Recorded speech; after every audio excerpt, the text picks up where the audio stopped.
एक जंगल में एक चंचल बंदर रहता था जिसका नाम था मन्नू। मन्नू को सारा दिन पेड़ों पर उछल कूद करना और शरारतें करना पसंद था। उसी जंगल में एक बूढ़ी दादी रहती थी जिनका छोटा सा झोपड़ा जंगल के किनारे था।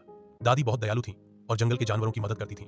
उनके पास एक पुराना रेडियो था जिसे सुनकर वो दिन भर खुश रहती थी। एक दिन मन्नू पेड़ों पर उछलते कूदते दादी के झोपड़े के पास पहुंच गया।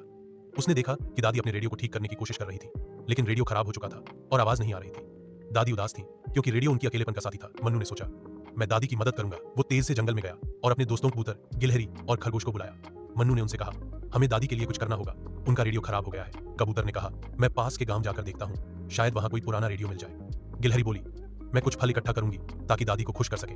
खरगोश ने कहा, मैं जंगल में ढूंढता हूँ, शायद कोई पुराना सामान मिल जाए जिससे रेडियो ठीक हो सके। कबूतर गांव गया और एक दुकानदार से पुराना लेकिन काम करने वाला रेडियो मांग लाया। गिलहरी ने ढेर सारे रसीले फल इकट्ठा किए। खरगोश को जंगल में कुछ तारें और बैटरी मिली जो रेडियो ठीक करने में मदद कर सकती थी। मन्नू ने सब कुछ दादी के झोपड़े के पास रख दिया और खरगोश की मदद से रेडियो को जोड़ा। जब दादी ने देखा कि उनका रेडियो फिर से बज रहा है और पास में ढेर सारे फल रखे हैं, तो उनकी आंखें खुशी से चमक उठी। उन्होंने मन्नू और उसके दोस्तों को गले लगाया और कहा, तुम सब मेरे सच्चे दोस्त हो, तुमने मेरा दिन बना दिया। मन्नू और उसके दोस्त खुशी खुशी पेड़ों पर लौट गए और दादी का रेडियो फिर से उनके झोपड़े में गूंजने लगा। उस दिन से मन्नू ने फैसला किया कि वो शरारत के साथ साथ जंगल में सबकी मदद भी करेगा। मॉरल, छोटी सी मदद किसी के चेहरे पर बड़ी मुस्कान ला सकती है।